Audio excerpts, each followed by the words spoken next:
there anything that gets the juices flowing like a rivalry game? And our matchup is bitter. It has barbs and shots thrown on and off the field over the years. Welcome, everyone, to Orlando, Florida, the Bounce House, home of the UCF Knights.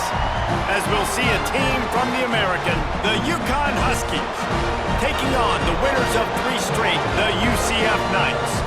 For EA Sports, I'm Reese Davis, Jesse Palmer, and David Pollack with me. Guys, can't wait to get this started.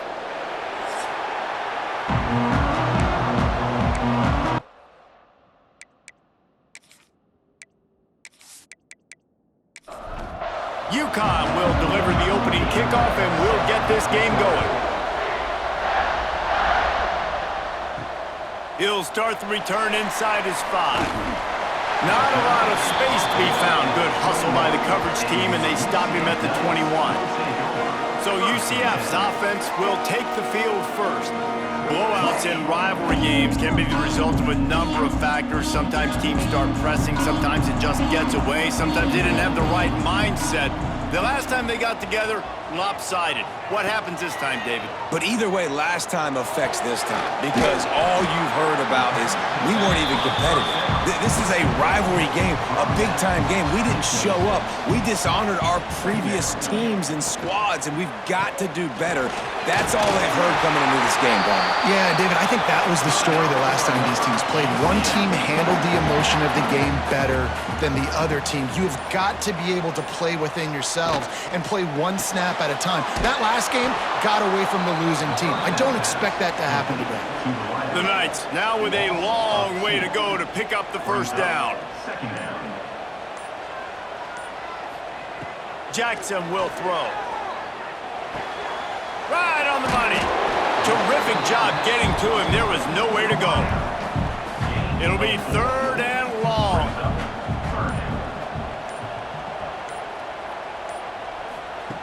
From the gun, wants to pass. Oh, he's going to try to hit him deep. Picked off, and the opening drive is stopped with an interception. Trying to take it back. And the return man just kept finding alleys to run in, and he gets it to the 46-yard line. This is obviously a quarterback that has had a lot of success here in recent weeks, and you wonder maybe if he's feeling himself just a little bit too much, a little bit too eager here in the opening drive, taking a shot deep down the field he probably shouldn't have, and the defense made him pay for it with the INT.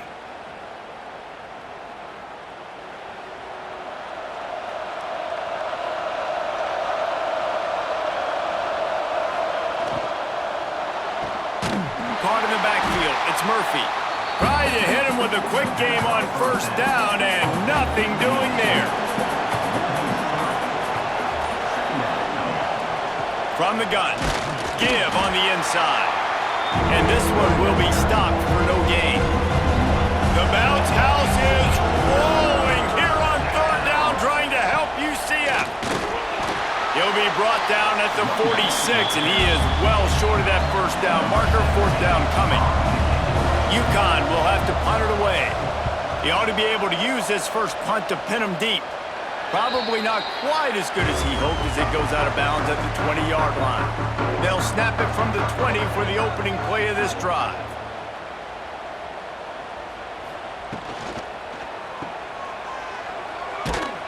And after the tackle, we are headed to the end of the 1st quarter. Had a chance to talk it over during the break, and they'll start with 2nd down. We've reached the end of the 1st quarter, and it has been a defensive battle, and the stats tell the tale so far.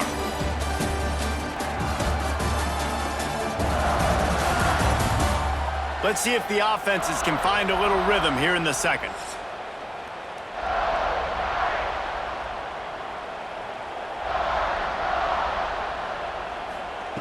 Jackson gonna throw it. Looking to the big tight end. Finds his man. It's Wade. And they'll pick up the 1st down and mark it at the 47. Timeout called by the defense is their first of the half as they'll go to the sideline and try to make adjustments. Here comes the offense on 1st and 10 from the 47. They'll give it to the back. And he's able to shed 1 tackle, but still just a very short gain. Solid pickup of 4 on 1st down. It's 2nd and 6. Here's the handoff. Not much running room there thanks to this senior defender. The Knights come to the line on 3rd and short, looking to keep this drive moving. From the gun on 3rd down. Caught near the sticks. It's Burke. Making a little bit of progress there. He gets it to the 40 before getting out of bounds. Out of the shotgun, they go to the ground. And maybe he'll get back to the line of scrimmage, but no more than that. Behind the chains now on 2nd and long. Wants to go up top. There's the pressure. Pressure is effective from the defense. They knock him down just behind the midfield stripe at the 48. You spread me out, I'm going to speed you up. Nice job. They go empty. Nobody in the backfield to help the quarterback block. A linebacker comes right up the gut, gets to the quarterback, gets him on the ground.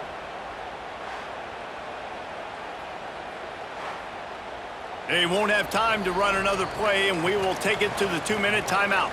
Now a lot of work to do to move the chains, keep this drive alive after that earlier sack.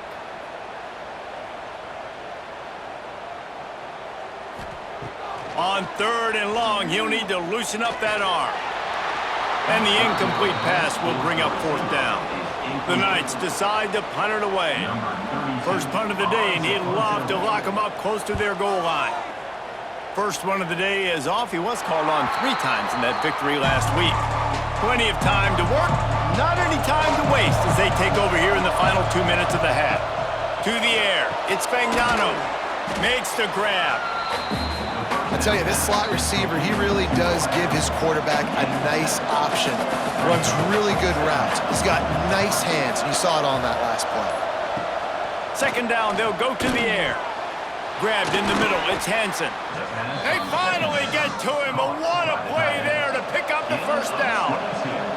Clock stops momentarily for the 1st down. They'll hurry to the line. Wants to throw on 1st down. The sure hands, it's Edwards. How about the blow he delivered in banging his way to the 41? Timeout called by the offense, and now they just have 1 remaining in the half. The inside handoff. An explosive play in the running game as he's got the 1st down. Uconn quick to the line. Looking to throw on 1st down. And the physical play there forces the incompletion on 1st down. What will they dial up on 2nd and a long way to go? After the incompletion, they go back up top. Going to try to pop one on the screen. Well, he made the grab, but the doors closed quickly after that. And I like this. I want to find my running back, but man, he's got to do a little more damage after the catch. I need a stiff arm. I need a spin move. I need something where he can make that guy miss and keep pick up a bunch of... And the ball is out. Who's going to get it? Scoops it up. Still a live ball. And those are so frustrating when you're a defense and you swarm to the football and you stick the quarterback and you make him cough it up just to have the other team recover it again and you don't get it. Still a good stick, still a good physical play. Keep hitting that quarterback.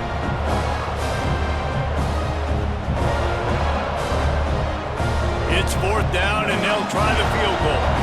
This will be a 50-yard field goal attempt and he'll have to curl it in from the right side. Nestled just inside that right upright. And it took until the 2nd half, but we finally get one of the zeros off the board. It's 3-0. That's the end of the 2nd quarter. That means it's time to join Kevin in our halftime update. Man, great energy in that building. There always is when these two get together. And a fun first half between these rivals. And a lot of coaches will say limiting the big plays and maybe hitting on a few yourself is key. But I'm more of a move the chains guy. Give me efficiency every day of the week and twice on Saturday. The offensive unit that subscribes to the less is more philosophy might be the one that leaves here today with a big fat W. The Knights will kick it away to start the 2nd half. On the move from inside is 5. Not a lot of space to be found. Good hustle by the coverage team, and they stop him at the 21. Uconn going back to work on offense.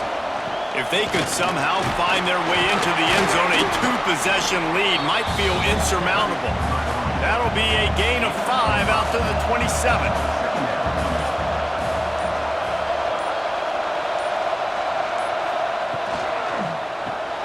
Grab behind the line. It's Bell. Breaks into the open. Good, solid pickup on that one. They've got it out to the 40, and it's first down. Back to throw. It's Fagnano. Gets rid of it. That's caught. It's Porter. And the defense settled in to stop that one for a short gain. Plenty of distance between them and the sticks here on second down. Trying play action. He's taking the shot. And they can't hook up. Going for the big play on second down. Now it's third down. Trying to pick up a first down. Catch in the middle. It's Bell. They convert on third down as he gets it to the 46-yard line.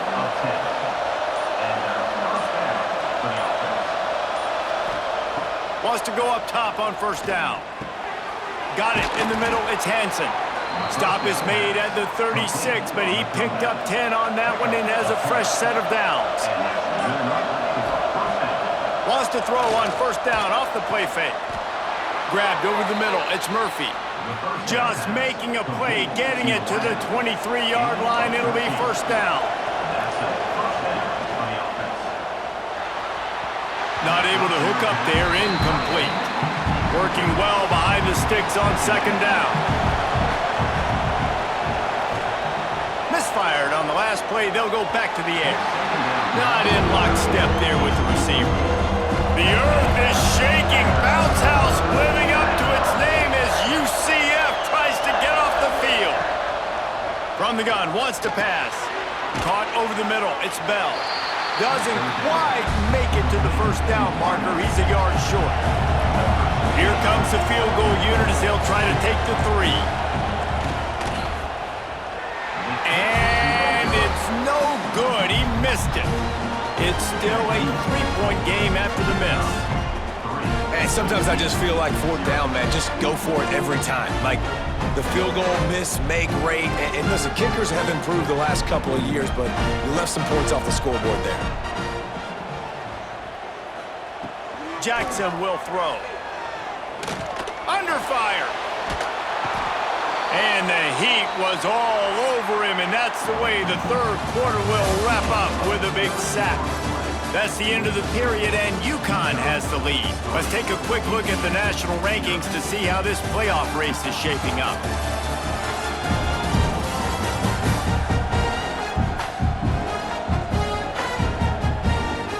Not only is the scoreboard on their side, but so too is time as we open the fourth.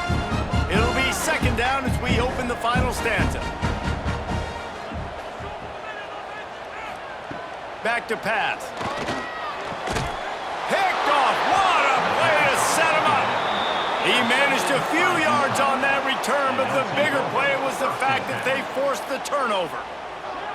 Well, I love the job by the coaching staff there defensively, matching the personnel of the offense, putting their dime package out on the field. So you bring out the extra defensive back, you're anticipating a pass, perfect timing to run that personnel, and you get the pick. The Uconn offense goes back to work. A bit frustrating to miss that short field goal the last time they had it, but this time around, see if they can redeem themselves.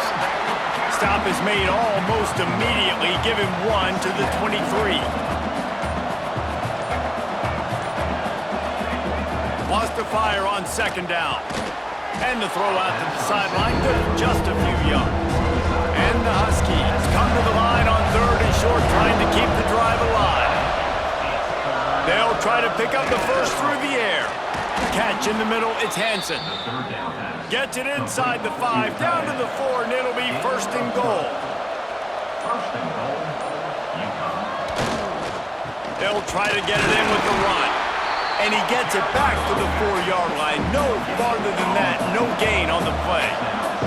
Time is on their side, and they're going to wind that play clock all the way into the end zone he goes. Touchdown, Uconn.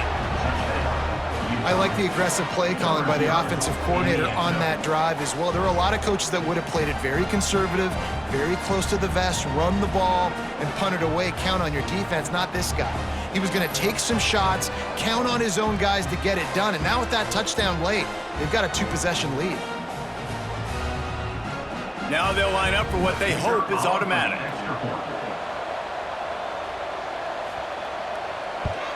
And the extra point extends the lead to double figures at 10. We check in with Kevin Connors. What's going on, Kevin? Hey, guys, just wanted to give you a quick update on a game happening in the SEC. USF fell behind early, and it's been an uphill climb since. Thing is, this is a program that's worked the portal about as well as anyone. These kids are tough and could just find a way. It's just a field goal game. They're trailing by 3. And he is finding wide-open defenders all over the field. His third interception of the day.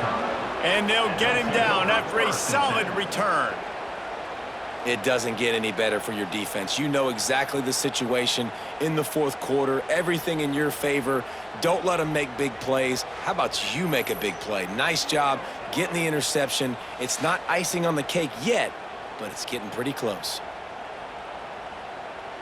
Uconn going back to work on offense.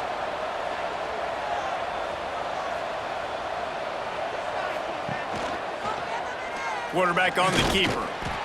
Not much running room there thanks to this senior defender. Timeout called there by the defense, desperate to get the ball back and save as much time as possible. They keep it on the ground. Clock is their friend. Couldn't quite get it into the end zone. He goes out of bounds at the 3, but they are in business. A first down run on the doorstep. He steps and powers and works his way. They finally get him down at the 2. The defense uses their second timeout of the half as they try to get their act together.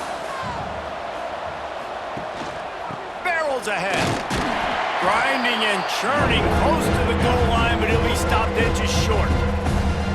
Quick timeout called by the defense, stopping the clock to save as much time as possible for their offense. They'll try to sneak it. He did not make it a stone wall on third down. We've reached the 2-minute timeout. They have this game in hand right now. We'll see just how aggressive they want to be on offense. Oh, that one will leave a mark. No good. Guys, a double-digit lead is good, but more would have been better. And that's just the chip shot. That's just a field goal they got to make, guys. A lot of field in front of them as they open this possession from their own 20. Jackson gonna throw it. Gets it to him on the screen. They make the stop, but a good pickup there on first down. Clock's running, and they'll try to get to the line warp speed for second down. Looking to fire. Got it in the middle. It's Montgomery. He's really close to that first down marker, but they stop him just a bit short. They're going to try to throw for it on third down. Grab near the marker. It's Burke. And he'll get it up to the 38. It'll be a first down. Clock stops momentarily for the first down. They'll hurry to the line.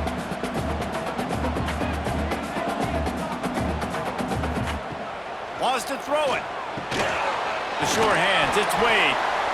And he's brought down after a nice gain. Everybody has to be set. They have to get it off. Looking downfield on first down. Oh, he drops the football. He had it right down the gut of the field. Instead, it'll be second down. Wants to go up top. Unloads to the right. And the pass is incomplete thanks to a big hit. They've got the ball in midfield, but they're facing a third and long. From the gun, wants to pass. Looking left. Makes a connection. Really nice job to convert that third down, and they've got it at the 33. Every second is meaningful, and they save a few of them with the spike. So now it's second and long. Second down coming up. Back to pass. Snagged in the middle. It's Burke. Hauled down, but they'll move the sticks as he picks up the first down. The Knights racing to the line in the hurry-up. He spikes it. Clock stops as they try to rally late. They're dealing with a second and long. On the play. Brings up second down. Jackson will throw. Grabbed in the middle. It's Thomas. The ball is down at the 14 after that grab. They're at their fastest tempo trying to get off this third down play. They'll try to get it through the air. He's got it on the run. He steps out of bounds, but not before he has enough to set him up first and goal. The snap sets up to throw. Trying to find the end zone. And they're able to force him out of bounds after a short pickup. They've moved him forward to the 2. Now it's second and goal. Looking to fire. Going for 6. And he's got it for the late touchdown, but probably a little too late, barring just an epic finish. And listen, still a ways to go, but great job by this offense getting you back in the ball game. Now, we got a one-possession game. We got our score. We did what we're supposed to do. Now, how do we get this stopped? Now, the defense has to come up big and get me the rock back. Getting set for the point after. Is on for the extra point. And the PAT will draw them 1 point closer. That is what they mean when they say ball control, a 14-play touchdown drive. He's able to grab the football, and the hands team gets the job done. Yeah, and this is why you put your hands team on the field most of the time, when you know it's coming, and you put those guys that are great catchers of the football. The first guys, what do? They go block. They go blow somebody up. The next guys catch the football, secure it, get your butt on the ground. And most of the time when you do this, the ball game is over. There is nothing greater than a rivalry game unless you lose it. And in that case, there is nothing more miserable. I agree, Reese. And that's why rivalry games are so great, because you take the stats and you take the rankings and you take the records and you throw it all out the window. There's always tremendous effort and passion when we see these rivalry games. We certainly saw it today. And David, for this losing team, this one's going to sting for a while. It does, but it's so strange because I always feel the same way. I'm like, there's